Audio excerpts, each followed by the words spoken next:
हाँ, तो चलो विद्यार्थी मित्रों, welcome to Karnavati Vidya Vihar standard 9th विषय विज्ञान।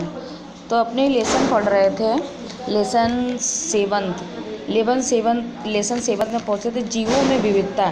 तो विभिन्न प्रकार के जीवों में किस प्रकार की भिन्नता पाई जाती है। तो अभी अपने जहाँ तक पढ़ चुके थे उसके आगे से देखिए मोनेरा क्या है।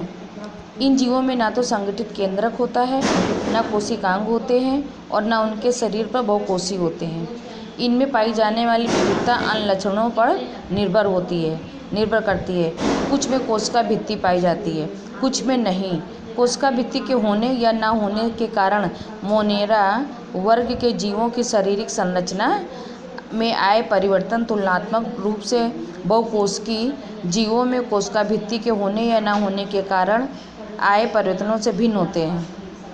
पोषण के स्तर पर ये स्वयंपोषी और विषमपोषी दोनों ही हो सकते हैं। उदाहरण जीवाणु, नीलहरित शैवाल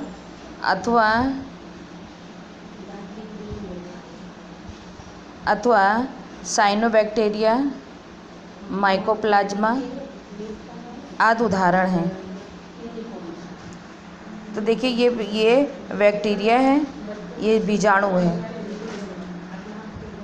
हेटेरोसिस्ट एनीविना, पैरामीशियम यूग्लिना,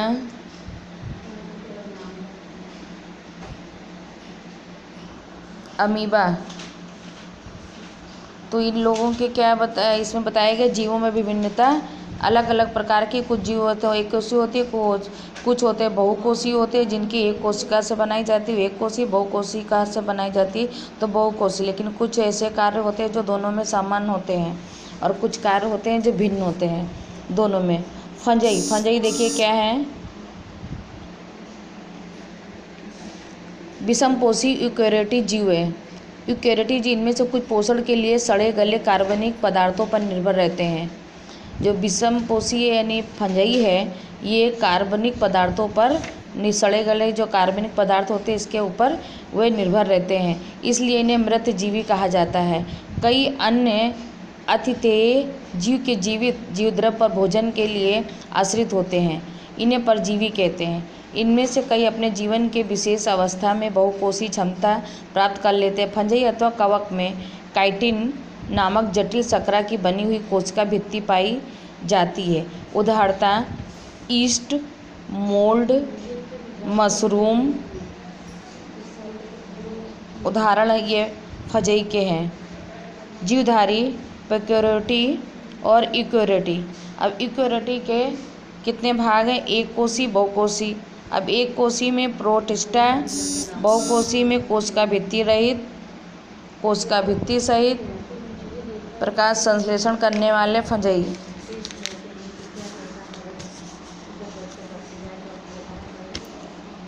इनिमेलिया किसे कहते हैं?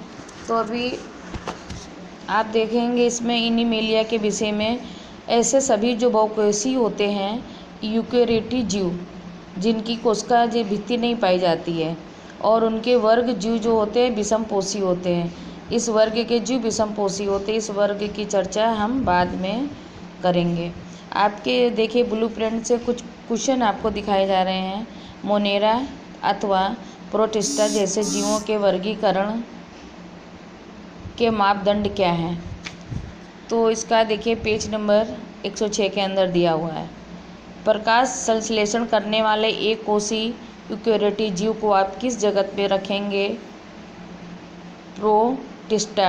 वर्गीकरण के विभिन्न पदानुक्रमों में किस समूह में सर्वाधिक समान लक्षण वाले सबसे कम जीवों की ओर समूह में सबसे अधिक संख्या के जीवों को समझाया जाएगा? तो कहने का मतलब है ये जो ब्लूप्रिंट वाले क्वेश्चन आंसर है आपको अंदर से छांट के करना है। इसके बाद आए हैं आप प्लांटी किसे कहते हैं? पौधों में प्रथम स्तर पर वर्गीकरण इन तत्वों पर आधारित है कि पादप शरीर के प्रमुख घटक पूर्ण रूप से विकसित व विभेदित है अथवा नहीं। वर्गीकरण अलग स्तर पर पादप शरीर में जल अथवा अन्य पदार्थों को संवहन करने वाले विशिष्ट ऊतकों की उपस्थिति आधार पर होता है। तत्पश्चात वर्गीकरण का प्रक्रिया के अंतर्गत देखा जाता है कि पौधे में बीज धारण करने की क्षमता है अथवा नहीं। बीज धारण की क्षमता तो बीज फल के अंदर विकसित होता है अथवा नहीं। अब थैलोफ्राइटा किसे कहते हैं? इन पौधों की शारीरिक संरचना में विभेदीकरण नहीं पाया जाता। इस वर्ग के पौधों का सामान्यतया शैवाल कहा जाता है। मुख्य रूप से जल में पाए जाते हैं। उदाहरणतया इलोथ्रिक्स, क्लेडोफोरा, आल्वा, स्पाइरोगाइरा, कारा इत्यादि इस प्रकार के चित्र हैं।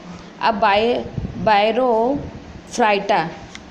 तो विद्यार्थी मित्रों, अभी हमने इतना पढ़ा है, तो यहाँ तक आप इसको पढ़िए और जो ब्लूप्रिंट के क्वेश्चन आंसर हैं, आगे के क्वेश्चन आंसर हैं, इनको लर्न करिए और पढ़िए।